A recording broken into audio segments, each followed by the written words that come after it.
പൈസ നട്സിൻ്റെ മറ്റൊരു വീഡിയോയിലേക്ക് എല്ലാവർക്കും സ്വാഗതം. നമ്മുടെ ഫ്യൂഷൻ സീരീസിൽ മറ്റൊരു കിഡിൽ ഐറ്റമായിട്ടാണ് വന്നിരിക്കുന്നത്. ഒരു അടിപൊളി ഗോൾഡൻ ക്രീം ഡംപ്ലിങ്സ് ആണ്. രസ്മലായും ഗുലാബ് ജാമുനും എല്ലാം കൂടെ മിക്സ് ആയിട്ടുള്ളൊരു അടിപൊളി ഐറ്റം. അപ്പോൾ ഇതെങ്ങനെ തയ്യാറാക്കുന്നത് നോക്കാം. അതിനായിട്ട് അരക്കപ്പ് അരിപ്പൊടി, 1/4 കപ്പ് മൈദ, 2 ടേബിൾ സ്പൂൺ പാൽപ്പൊടി, ഒരു ചെറിയ കോഴിമുട്ട, 2 കപ്പ് മിൽക്ക്, 3 ടേബിൾ സ്പൂൺ പൊടിച്ച പഞ്ചസാര, 1 ടീസ്പൂൺ നെയ്യ്, 1/2 ടീസ്പൂൺ ഏലക്ക പൊടിച്ചത്, 1 നുള്ളു ഉപ്പ്, 1 നുള്ളു baking soda, 1/4 cup fresh cream, 3 table spoon condensed milk, 1 table spoon പഞ്ചസാര, സാഫ്രോൺ 8 അല്ലി. സാഫ്രോണാണ് നമ്മൾ മെയിൻ ബേസ് ആയിട്ട് ഉപയോഗിക്കുന്നത്.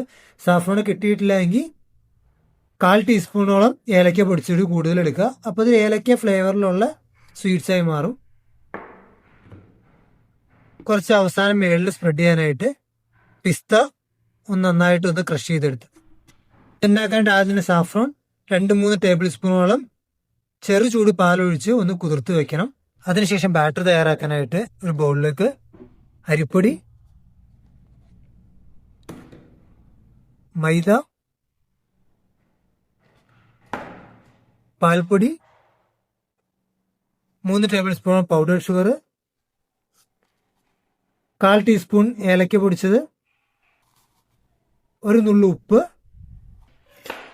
ഇത്രയും ചേർത്ത് ഇത് നന്നായിട്ടൊന്ന് മിക്സ് ചെയ്യുക. ഇത് നന്നായി മിക്സ് ആയ ശേഷം ഇതിലേക്ക് 1 ടീസ്പൂൺ നെയ്യ്, അതേപോലെ തന്നെ മുട്ട,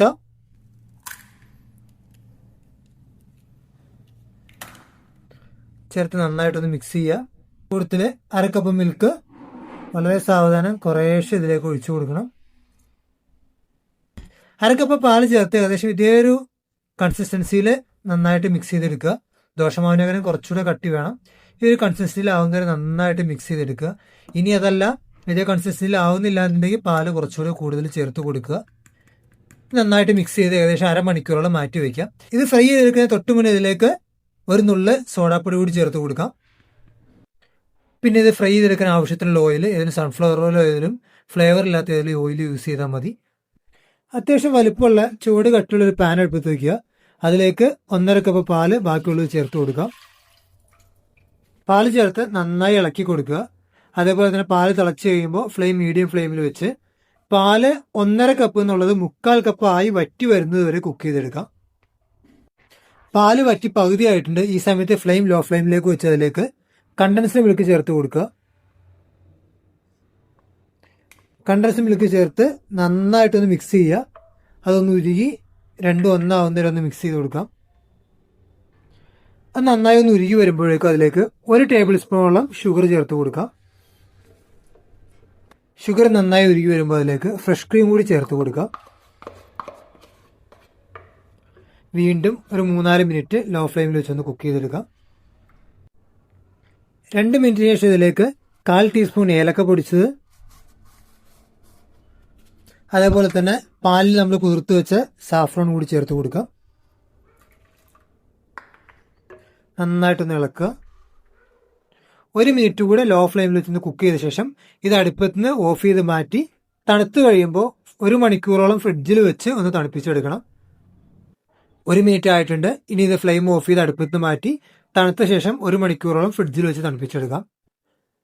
ഒരു ഫ്രൈയിങ് പാൻ അടുപ്പത്ത് വെച്ച് അതിൽ ഓയിൽ ഒഴിച്ച് ഓയിൽ നല്ലവണ്ണം ചൂടായി കഴിഞ്ഞാൽ ഫ്ലെയിം മീഡിയം ഫ്ലെയിമിലേക്ക് മാറ്റുക. അതിനുശേഷം നമ്മൾ തയ്യാറാക്കി വെച്ച ബാറ്ററിലേക്ക് സോഡാപ്പൊടി ചേർത്ത് ഇതേപോലെ ഒരു ചെറിയ കയ്യിൽ വെച്ച് ഓരോ തവിയായിട്ട് കോരി ഇതിലേക്ക് ഒഴിക്കുക.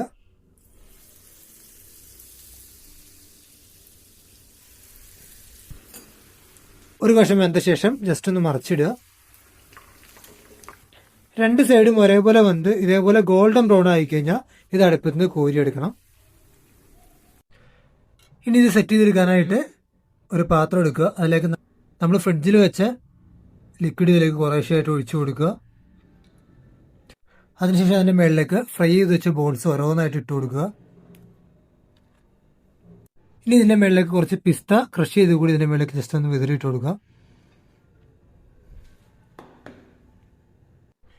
ഇതൊന്നെങ്കിൽ ഇങ്ങനെ തന്നെ ചൂടോടെ കഴിക്കാം, അതല്ലെങ്കിൽ ഇതിന് സോക്ക് ചെയ്ത് വെച്ച് കുറച്ചിനെ സോക്ക് ചെയ്ത് വെച്ച് ഇതിൻ്റെ ഈ ഒരു ലിക്വിഡ് എല്ലാം ഇതിലേക്ക് അബ്സോർബ് ആയതിനു ശേഷം അങ്ങനെയും കഴിക്കാം. വീഡിയോ നിങ്ങൾക്ക് എല്ലാവർക്കും ഇഷ്ടമായെന്ന് കരുതുന്നു. റെസിപ്പിയും അതുപോലെ ഇഷ്ടമായെന്ന് കരുതുന്നു. ഇഷ്ടമായെങ്കിൽ സുഹൃത്തുക്കൾക്കും കുടുംബക്കാർക്കും എല്ലാം അയച്ചു കൊടുക്കുക. ഇതുപോലെ മറ്റൊരു വിഭവവും മറ്റൊരു വീഡിയോയുമായിട്ട് അടുത്ത ആഴ്ച കാണുന്നവരേക്കും എല്ലാവർക്കും ബൈ.